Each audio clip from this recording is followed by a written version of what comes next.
Hello and welcome to Meet Our Makers. I am your host, Jeremy J. Facette. On this episode, we get to meet Ryan H. Walsh. Ryan is probably best known as the lead singer, writer, and guitarist of rock band Hallelujah the Hills. But he is also an author, as we are coming up on the 2-year anniversary of the acclaimed book he wrote about the Boston underground music scene in the late 60s. In this chat, Ryan and I discuss everything from his band's newest album, which they released last fall, to the process of taking a deep dive into research for his book. We also touch upon his beginnings as a musician, which didn't start really until his high school teachers gave him a guitar as a graduation present. So please enjoy, and thank you for listening. This is me meeting Ryan H. Walsh.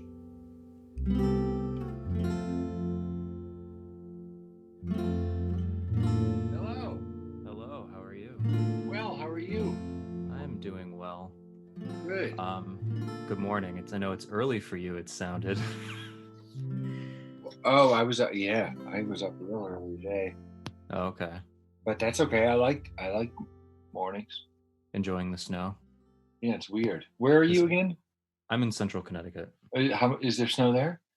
We had like 15 minutes of flurries. Uh-huh. I think northern Connecticut got an inch or two, Yeah. and then you guys probably got actual snow. Yeah. It's starting to turn to rain now, and it's going to be gone by the end of the day. But it was pretty this morning. I know, and everyone always freaks out when it snows in April, but I feel like it snows in April pretty often.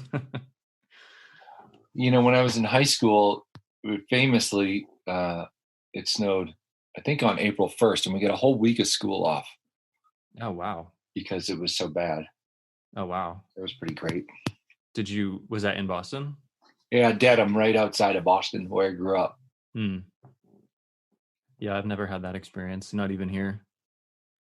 Yeah, it snowed for like a minute. It was pretty, but it was melting immediately, and then now it's gone. It's not even raining. Yeah. But we barely got any snow this winter, so That's I was true. Yeah. I was okay with it. I don't know how it was in Boston, but I imagine it wasn't too different. No, it was extremely mild. Yeah, it was kind of weird. I actually don't mind the snow, so I kind of was wishing that we got a little more. Yeah, I like it. Even the annoying things like shoveling, I like doing a few times a year. It's, Yeah. you know. I think we only had one snow where we used our snowblower, and it was actually before winter started. But that's okay. Yeah. So you're just starting this podcast, huh? Yeah, I mean, I was thinking about it for a while, and I kept putting it off. But now that we're all sort of homebound, I figured now is as good a time as any. So I've been fortunate and pleased by the response. I've been fortunate enough to get a response from some people. Great. Including yourself. So thank you for agreeing to this. Sure. Yeah, my pleasure. I don't know if you recall, but we have technically met already. I think so. Can you remind me though? We met very briefly at one of Marissa's shows in Providence. Okay. Yeah. Yeah.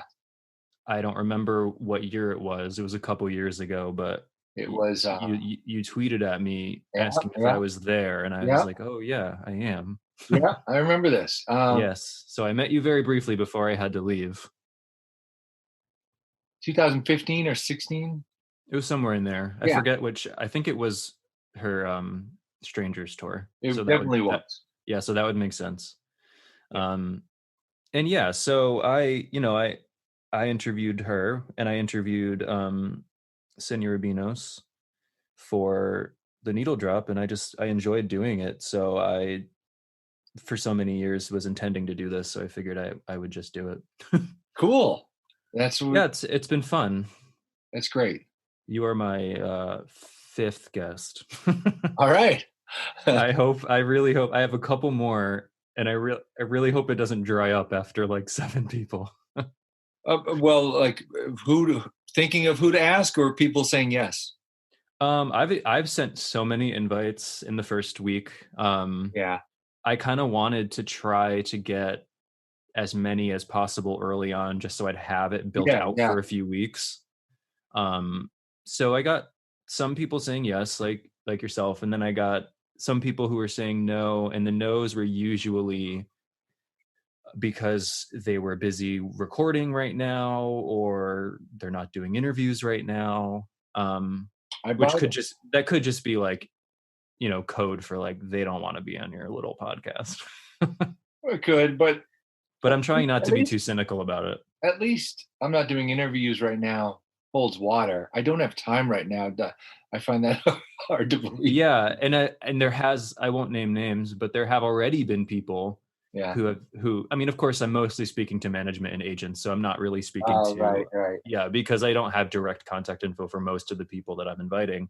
Yep. Um, but so I've already had some people whose management will say, oh, they don't have time right now, they're unavailable right now, and I'm like, okay. And then the next day they have like an Instagram live thing for like 5 hours of them doing nothing, and it's just like, okay. Anytime, I get it. anytime I was able to circumvent a manager or agent and ask someone something directly for the book, I always found better results. Yeah, and I can imagine that. The only problem is most people don't seem to have their direct communication available. You have, maybe it's just because we follow each other on Twitter, but you have your messaging open on Twitter. I think it's Um, I think it's only if I follow you. okay. Oh, I could check. I'm not sure, but I've never been like bothered by people inundating me, so I don't right. know. Most people don't have that open, which I understand why. Sure. Um, so I haven't been able to go at it that way. Instagram messaging, you can usually message anyone, but I don't think the like if they're verified on Instagram, I don't think they even see your messages unless they want to. Right. So I've sent a few through Instagram and I have gotten crickets. So I don't think that's going to work. Hmm. So I either have been going through contact info on websites for agents and management, or I've been lucky enough to find an email address for someone. Um, but there are so many people who haven't responded yet that I hope respond. I've gotten a few maybes. I've gotten a few, oh, they're busy right now, but circle back in May and maybe we can make this work. Hmm. Which is fine. And I will do that because I think by the end of next week, I'll have 7 done.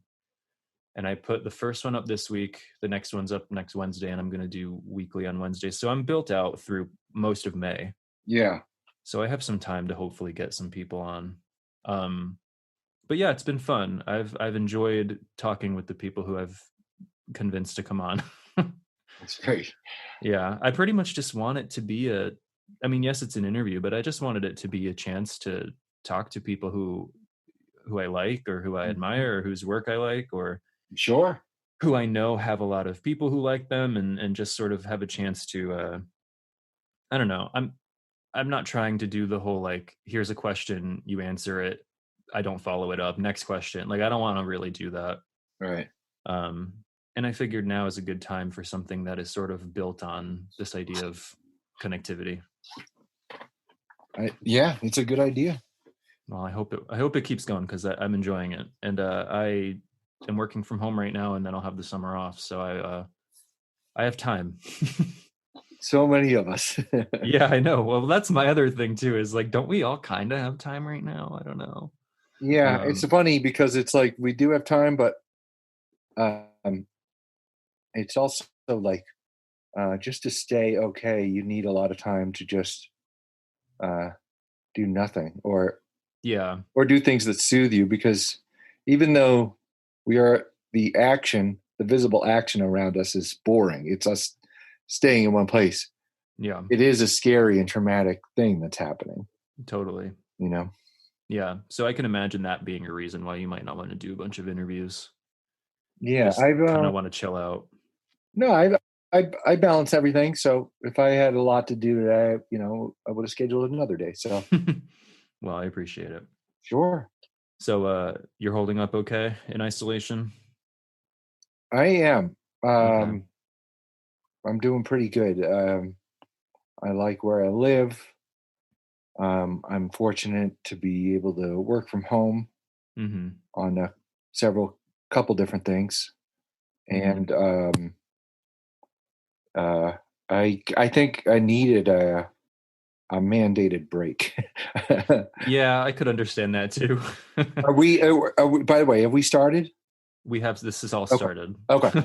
Just wanted to make sure. We could start over if you want. No, that's fine. Um, uh, this all got serious while we were on tour for the new album we put out in November. Yeah. Um, Did you have to stop touring? we did. Yeah. See, we gathered to leave on like the 11th of March, and we had a discussion. We were like, okay, there's this thing. It's called coronavirus. It's serious, but the CDC is saying like no crowds over 300, and Mm-hmm. we're always going to be 200 shy of that at our shows, you know. And we just made at the time what was our best educated guess of an okay right thing to do. Mm-hmm. And each day we woke up on that tour, it felt like the world had shifted over Yeah. one whole notch, and Yeah. we were just reacting to information every day. And our president certainly didn't sound the alarm anytime early. Nope. So Barely still is. right, or yeah. And so we kept saying, well, if the clubs are still doing this, we'll keep pushing for a while. But then Brooklyn was Sunday night, and they canceled, and we were like, oh, Brooklyn canceled.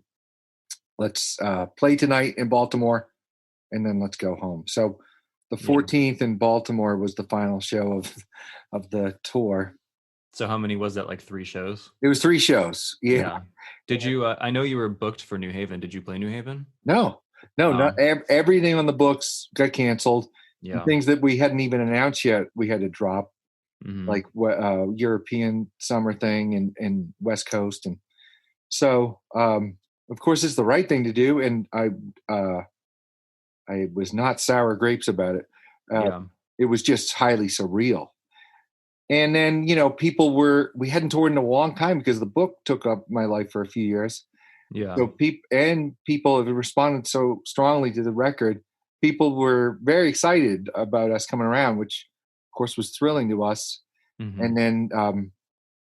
And then these are the shows that get canceled. It was just kind of ironic and funny. So the best thing we could do, we just by chance happened to record Friday the 13th in Washington D.C. Mm-hmm. second night of the tour, and I put out that as kind of a live album you can download on Bandcamp as a little consolation prize. I mean, it's instantly a weird live record. It's going to be so dated and frozen in time. We're talking about the pandemic from stage. Yeah. Half, the thing was pretty much sold out, and like only 20 showed. And so we're talking to people individually. It's something else. I'm really kind of happy and proud of it. Yeah. Well, it's like it'll be an interesting like relic from this time to look back on. If we make it, yeah. I hope we make it. If we get more history. I know. I'm trying to be optimistic, but I think we'll make it. It'll just be like, what do we look like when it's over? Yeah.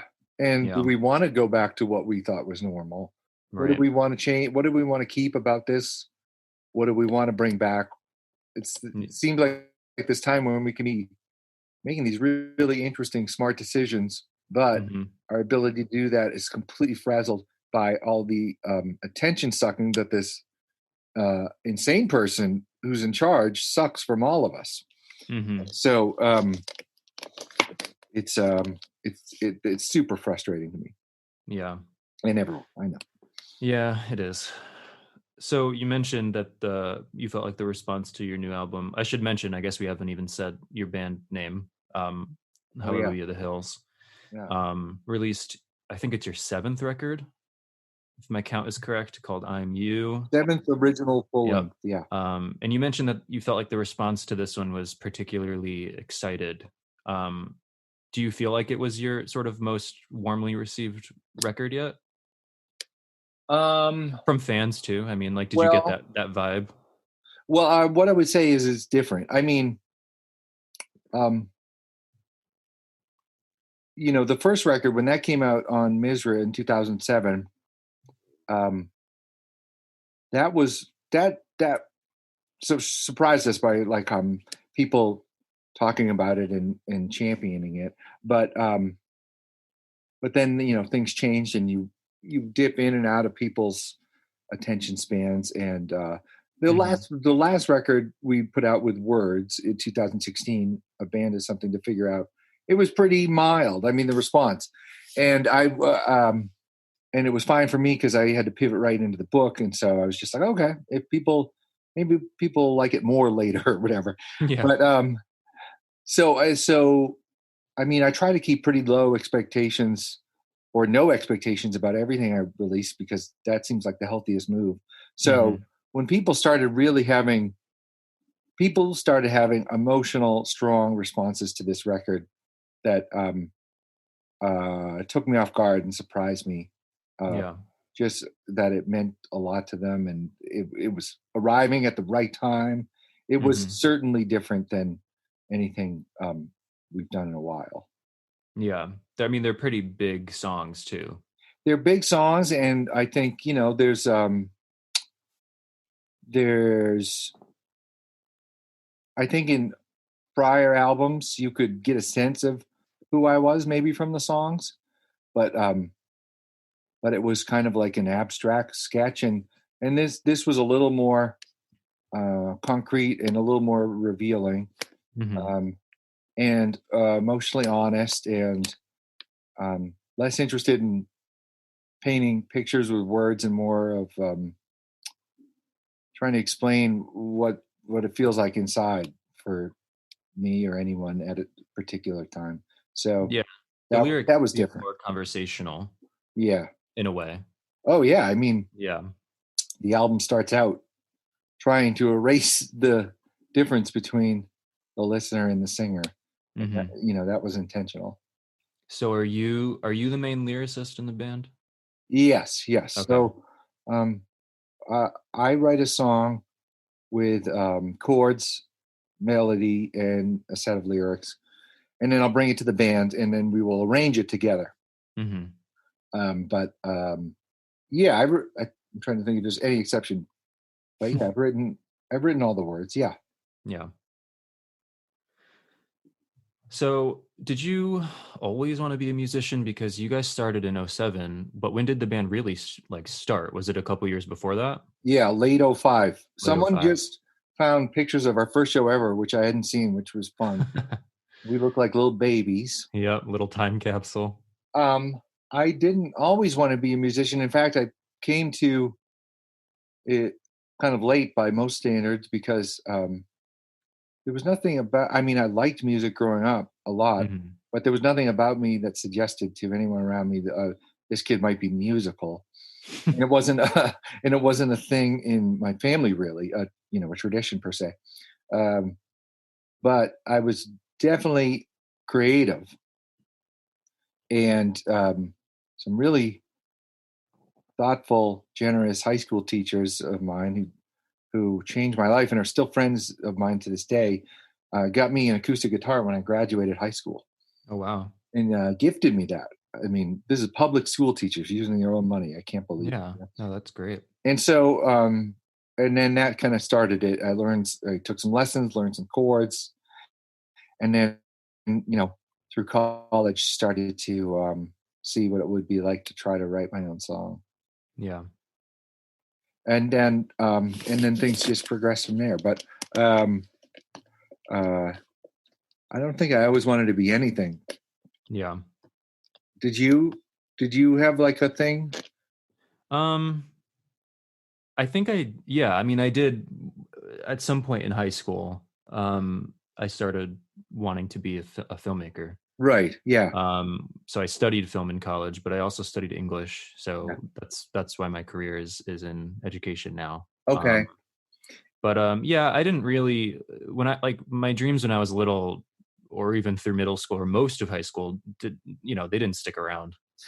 Yeah, I'm always absolutely shocked when someone has like starting in kindergarten, a dream of a profession, and then they do it. Like, that's wild. I remember, I mean, I did end up going to film school because I loved film and still do, and it seemed like a good avenue of creativity. But I remember a guidance counselor in high school where they were like, well, what would you like to do? And I had, film school, filmmaker, but I knew that was like a out there answer. So I tried to ground it and have something reasonable too.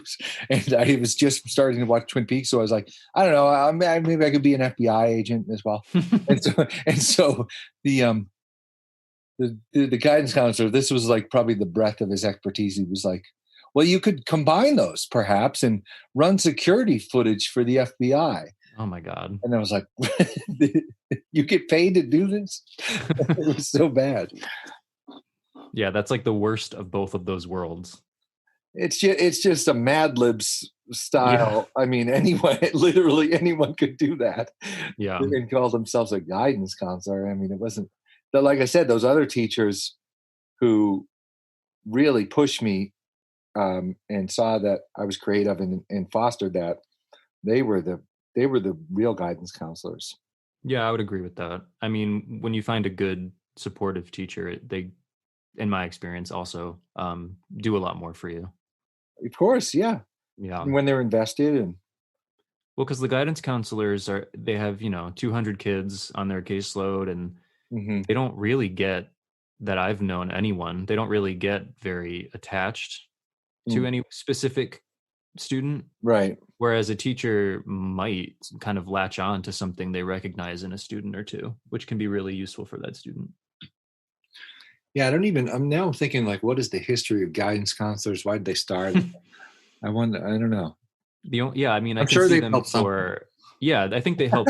I think they help students who are having actual issues or emotional problems. You're and right. I think that's very important. And they probably do connect with those students. But when it comes down to them trying to guide every single student in the school right to a career path, I just feel like, for one, that's stretching them very thin. And two, why? Like, why is it them?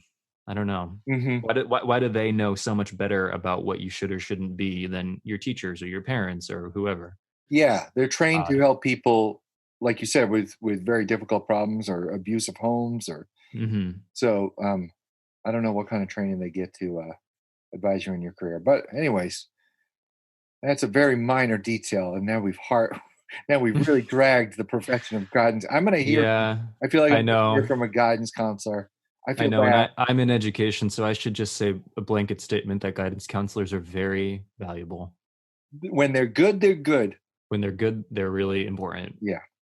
But I will say, when I wanted to be a film person, I mean, I don't remember my guidance counselor dissuading me from it, but I do remember my parents, while not dissuading me, being like, well, yeah, but what's your job going to be?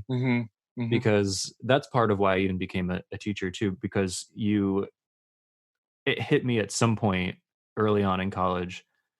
I was like, wait, I do love this, but I'm not moving to LA. I know I'm not moving to LA. Right. So I will have a very hard time making a living out of studying film. So then I started an English major as well, which has saved me a lot of hardship, I think. And I do enjoy it. It was always the only other thing I was ever possibly interested in doing. Yeah. All right. Well, then it works out. I'm fine with it. And I mean, I do music as well, but not as a career, just as a hobby, really. Yeah. Well, so it struck me when I was at film school. All the film I really liked, and all the music I really started to latch onto, had a DIY aesthetic or story to it.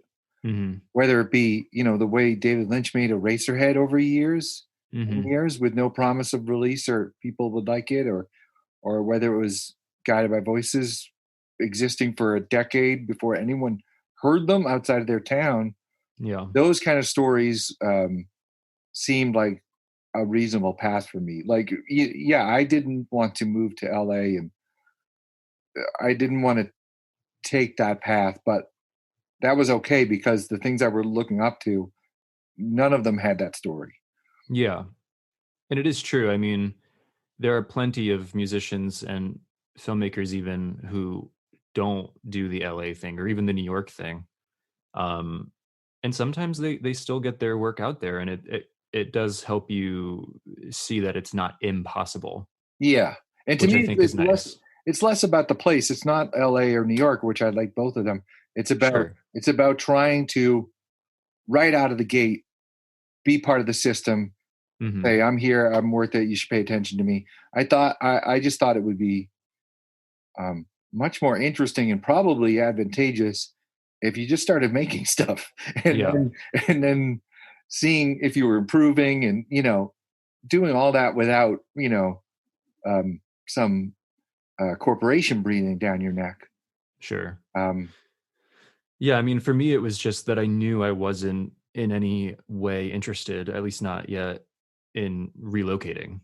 yeah, And, yeah, it might help in some way to be in LA and to be that person who runs into agents on the street or at your job or whatever, and knows where to send a screenplay or whatever. But I just wasn't interested in that game really. yeah. And I'm still not. I mean, I still write and try to write, scripts, but I still have no interest in relocating to LA. So Well, I it mean, is what it is.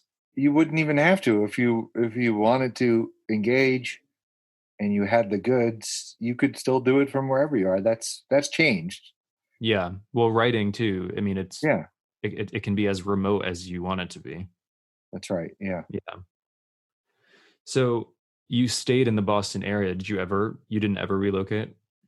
I've never lived anywhere else but here in Boston. Mm, Um, I've toured all over, right. um, certainly the United States, and now in a lot of different countries too. I like traveling, but I also love here, and I Hmm. love.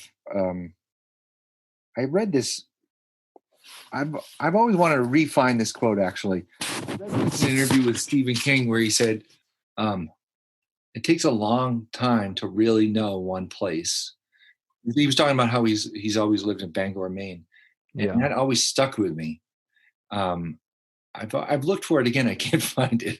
Maybe I made it up, but I do like long stories and long relationships, um, and I like it here. In fact, one of those teachers who got me that guitar was worried about the geographical stagnation kind of thing, and maybe I should be kicked out of the bird's nest and you know stumble a year in another city. And um, there was this whole plan on the table for, for him to help me with some debt I had accrued if I did leave the state for at least a year.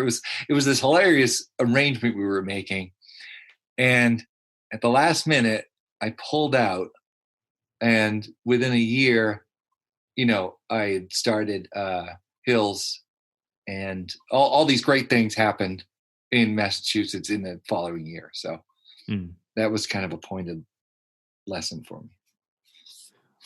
Well, what is it about Boston that you think keeps you there, that you like about it? Because not a lot of people, it seems, go. I mean, I'm sure a lot of people go there and move there, but it's not really one of the cities you hear about, especially artists really flocking to, Well, for who were one you reason or talking another. to, Jeremy? Apparently the wrong people, No, because I'm I just like kidding. I like Boston, and we've considered someday moving up there. But I'm just wondering I mean, I could ask that about anyone. Like, what is it that keeps you, or at least kept you in the beginning, kept you in the place you were in? Just well, you've got family and friends, of course, which is a huge element. But then, the landscape, the season, the very different types of people you interact with. Like you could be in line at a Dunkin' Donuts with, a construction worker with a super thick Boston accent and an MIT scientist right behind you, like that Right. kind of that kind of mixture I enjoy. And I don't know, people are really funny here, and there's a kind of a beautiful gothic eeriness to some parts of New England, or a feeling that I like and tap into sometimes. Yeah. And I mean, it's hard for me to answer this because I have never lived anywhere else. So Yeah, it's sure. kind of a shit answer. If yeah. But people may not. Well, it's getting expensive, It is. That's true. which is terrible. I don't know. I don't know about people moving here or whatever. I mean, people move here for college all the time because it's college. It's fucking, we're rife with colleges here, and so Yeah. there's this huge influx of people all the time. I mean, that's how I think you get, you know, a lot of the bands that come out of Boston. It's Yeah. kids who met at college and then get cooking, like the Pixies, or um, we could name who do we got? Speedy Ortiz. Well, that was actually going to be a follow-up question, was about the Boston music scene, because it's, again, you sort of always hear about New York and Brooklyn or LA or Omaha or Austin, sometimes Baltimore, but I feel like the Boston music scene must be more robust than most press would lead you to believe.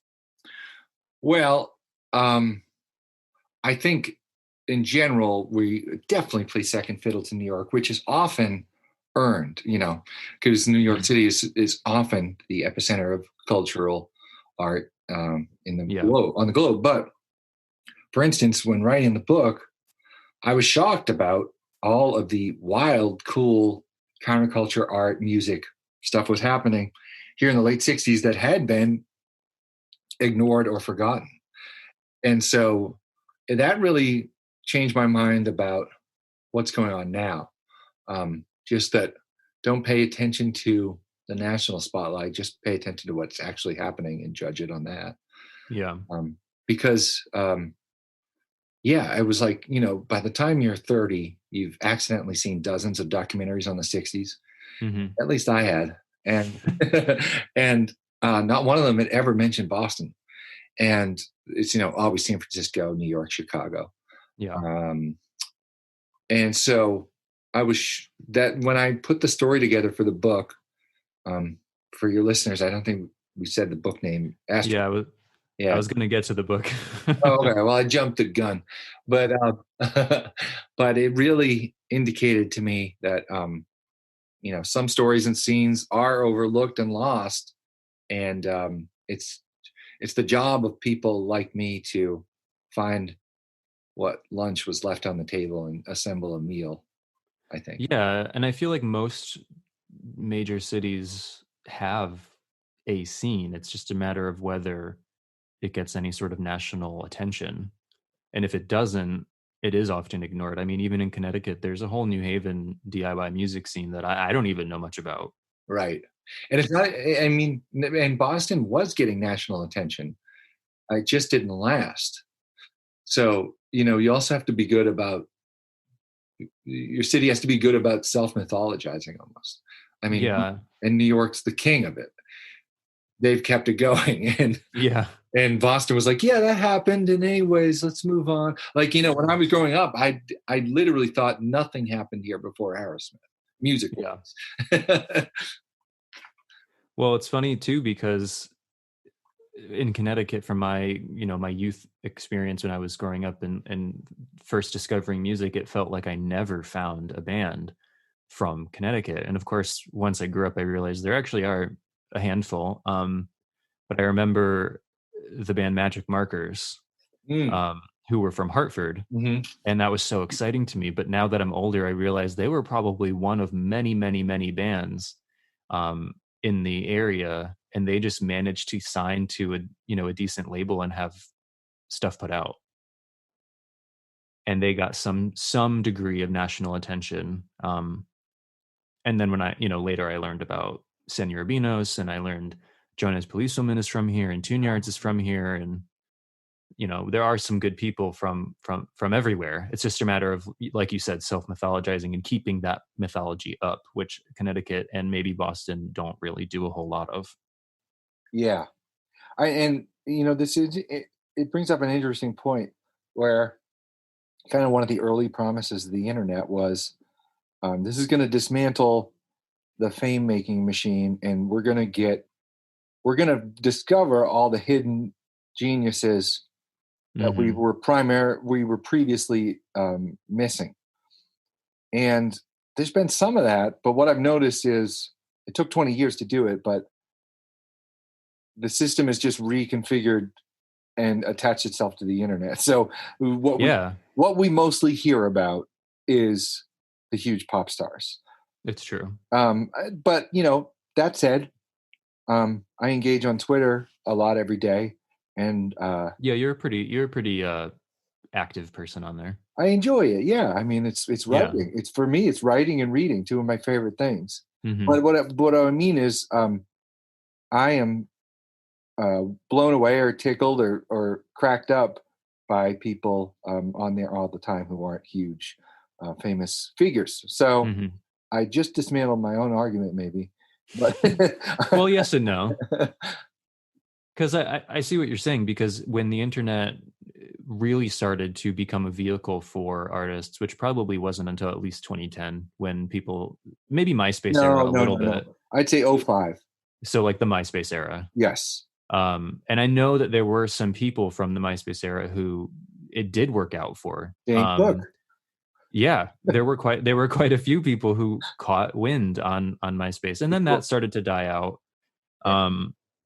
But so we hear it I hear it all the time with things like, oh, okay, well, the internet makes it so everyone can do it, everyone can release music, everyone can just do this. But the fact is that for every one person who sells 1,000 things on Bandcamp despite not having a label, there are probably 1,000 artists who get maybe like 5 plays a day.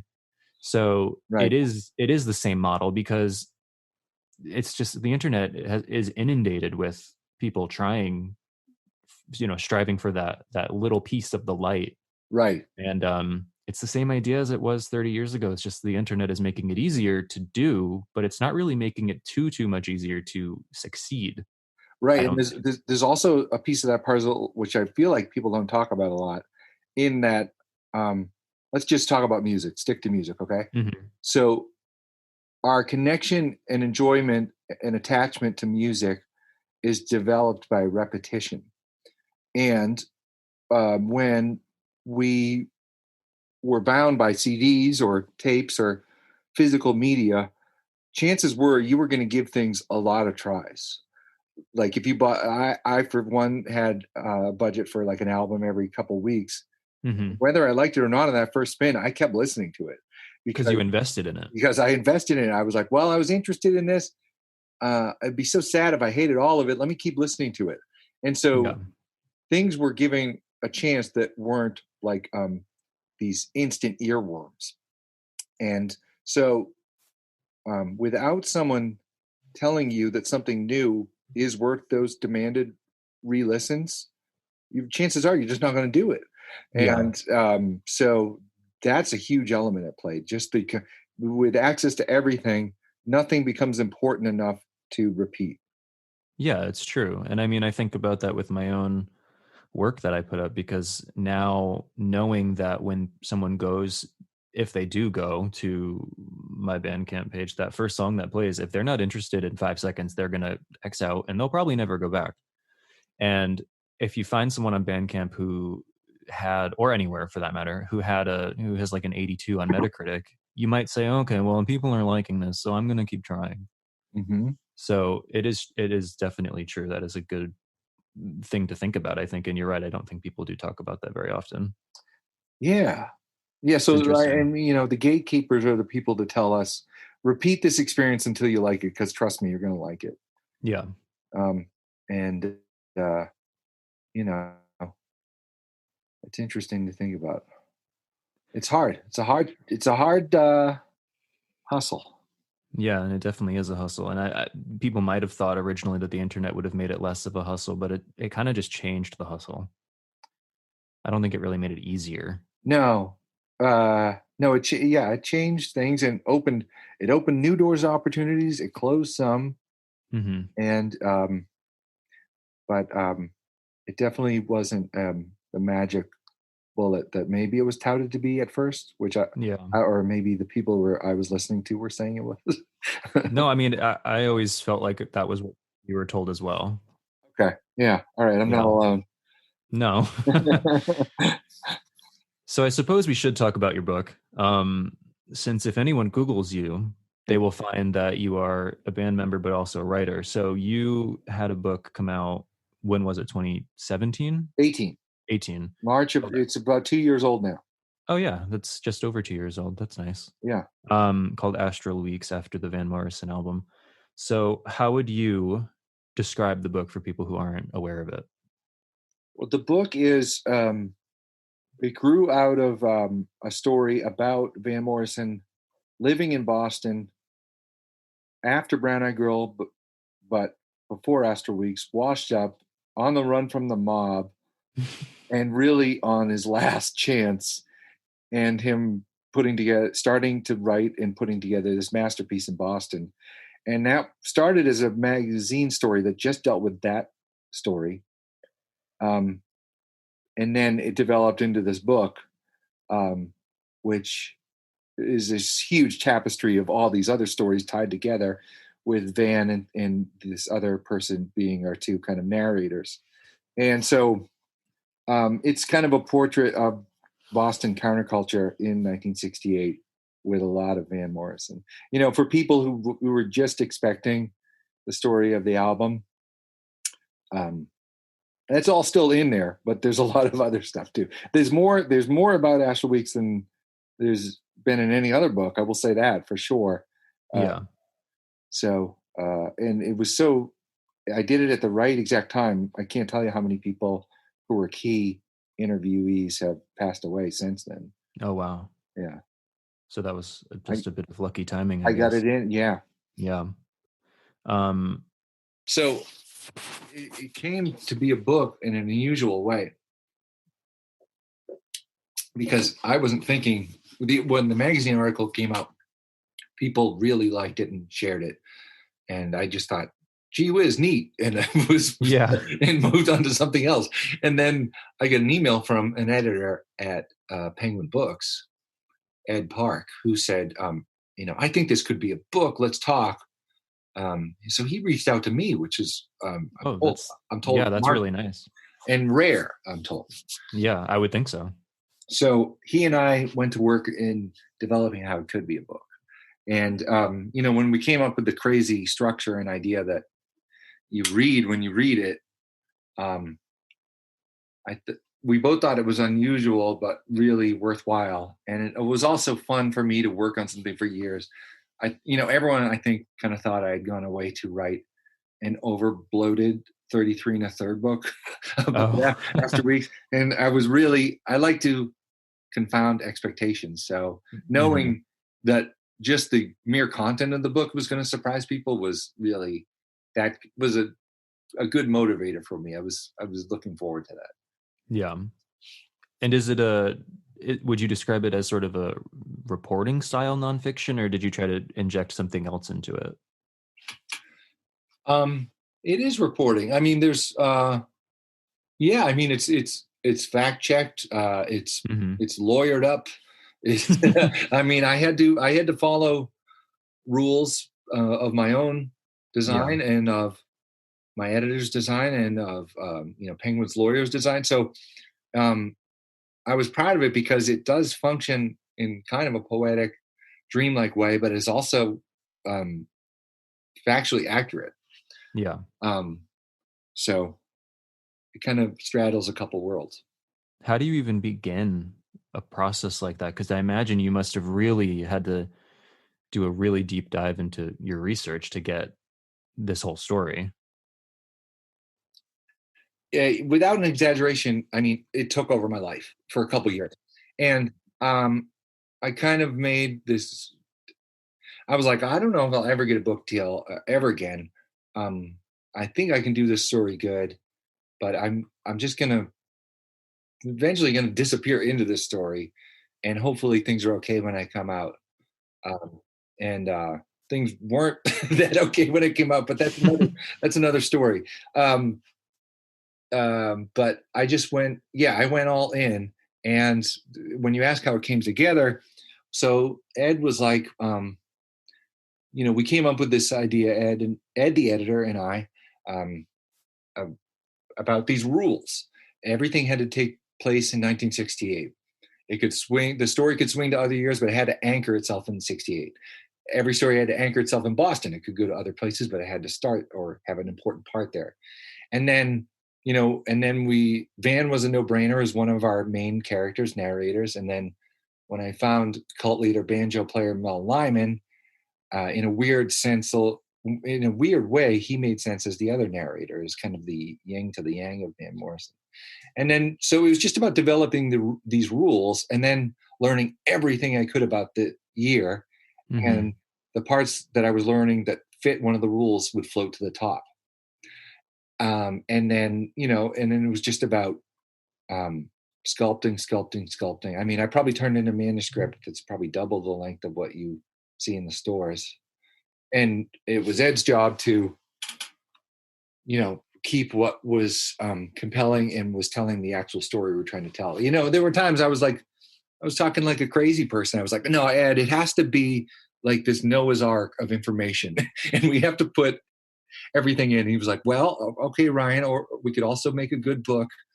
Yeah. So I cannot thank it. I mean, it was just a really lucky break that Ed was my editor on this first book. He was just so great, and we're still friends to this day. Mm-hmm. I can't quite literally, Ed part changed my life for sure. Did you ever get any access to interviewing Van Morrison?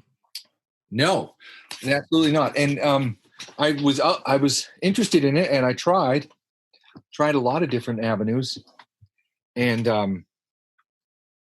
but at a certain point, it was coming clear that I was not going to talk to him. Yeah. But then that started to become interesting too, because he started to function as kind of like a ghost I was chasing in the book, which also fits with, like Lewis, Astral Weeks' producer, talks of Van as not the same person who wrote that album anymore. And so it kind of echoed or mirrored that. It was this device that all of a sudden just really worked. But, there's like two holy grails of the story. And we knew those at the beginning. And it was, can I find the catacomb tapes? And can I figure out what really happened to Mel Lyman? And Ed and I had to develop plans how to end the book, depending on if I figured that out or not. Mm-hmm. And both of those, quite late in the game, came together and turned into yeses. So it was pretty wild. Yeah. Well, it's good that you were able to, if you couldn't talk to Van, at least you could solve those other two riddles.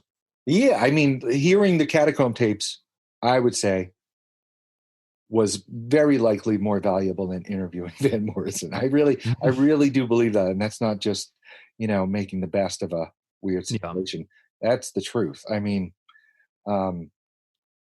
yeah. And it was hard to figure out if he had read it at first, but he hates to do interviews, but when he puts out an album, he kind of has to do one or two.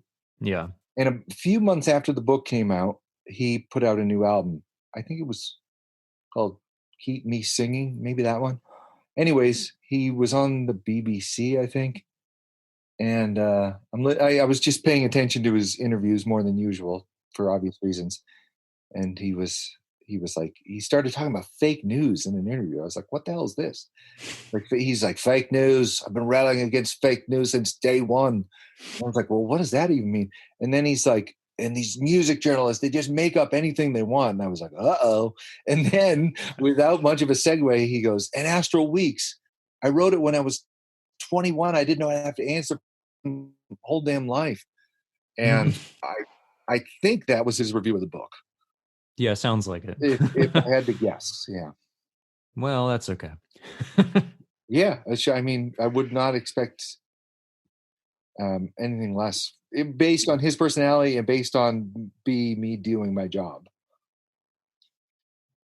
Are there any aspirations to write more books in your future? Oh yeah, I would. Do you like being a writer? I really love it. Yeah. I mean, it was so hard, but it was also the most rewarding experience. Mm-hmm. And touring it was a joy too. Especially, it's so much easier than touring with a band. It's a joke. You walk into a place 5 minutes before you start holding a book and a pen. I mean, it was wild. Anyways, I just finished a proposal for a second book, which I'm not going to talk much about, just because I don't even know if it's going to come together or not. But I'd be excited if I got to do this. Is it another nonfiction piece? It would be nonfiction. Yeah. Yeah. Yeah. Do you have any fictional aspirations? Sure. Yeah. I wrote, one of my major focuses in film school was screenwriting. Mm-hmm. And those were, so I have like 3, not good full-length screenplays from college, but I think a lot of the Hill songs are fiction, Mm-hmm. stories that are mostly invented. And I have ideas for all kinds of things, movies, series. Yeah. I have notebooks full of ideas for different stuffs. It's just a matter of finding time to flesh them out. I've noticed with myself a lot of the time I'll start writing one and I'll get really excited and I'll write 20 or 30 pages in one night, and then I'll go back to it a week later and be like, why did I Oh, think really? this? Yeah, like I'm totally disillusioned with it. But the one I'm working on now, I still like. I just have to finish it. I have found quarantine to not be very creatively stimulating. Well, that's perfectly fine. I'm talking to a lot of friends about that very issue. We're all reacting to this differently, and if your reaction and your way to stay healthy is to work on a bunch of shit, great. And if your reaction to this is, I just need to sit here and watch 8,000 episodes of Impractical Jokers, that's great too. Like, whatever. It's immediately articles and tweets started to come out like, well, hot shot, like you said, it was always a time issue about you not writing your great American novel. Like, well, let's see what you got. And that's the wrong way to think about this. I mean, Yeah, what I think we really want to do as people and artists is listen to the moment, what that means to us. yeah, As long as you're doing that, I think, then for Jesus Christ, give yourself a break. right. So are you watching or reading or listening to anything lately to kind of stay grounded? I listen to a lot. One of the biggest ways I like to, um, kind of let off steam or just tune out a little bit is funny podcasts. I listen to a lot of comedy podcasts. Mm. That brings me a lot of joy. And then I've been catching up on. I've said I would read or listen to things that people have sent me that have piled up, and I'm going to get through that. I think that's a good use of time. And then reading, I've been just kind of picking up books. Like, last week I went through like half of the Emily Dickinson poems again, Yeah. and then when it was April 14th, I read a bunch from a book about John Wilkes Booth. I just I'm kind of letting myself do a free swim. It's fun. Yeah. Well, we do have the time to do things like that now. Yeah. Well, I hope you're staying healthy, staying indoors, both of you for that matter, Mm-hmm. enjoying your cats. Yeah, that's why I love. I love your cat. He's a sweetie. Yeah, she's a great cat. Yeah. I know. I'm happy to have my dog with me. It helps. What's your dog's name? Nilla, like vanilla. What kind of dog is it? She's a standard poodle. Nilla the standard poodle. Yeah. I've posted photos of her. You've probably seen them. Oh, really? Yeah. I'll take another look. Yeah, she's a sweetheart, and she's probably living her favorite life right now because everyone's home. I think if there's any winners in this, it's the pets. It definitely is the pets. They don't know what's going on. They don't know to worry. Nope. Unless, sadly, their owner dies. Oh God! I know. I figured out a way to make it dark. I know. Fuck. We almost made it out. But animals in good homes with owners that are healthy, I mean, this is the dream. Yeah, I know. And good for them. They deserve it. Their animals are so, what a wonderful thing to have in your life. I know. I agree. Jesus Christ. Especially now. We don't deserve them. I know. It's true. Yeah. All right. Well, thank you for talking to me. I really appreciate you taking time out of your Saturday morning to chat Thanks, with Jeremy. me. Yeah, it was a pleasure. I look forward to checking out other episodes, and thanks for having me. Yeah, thank you for coming. All right. Bye, buddy. Take care.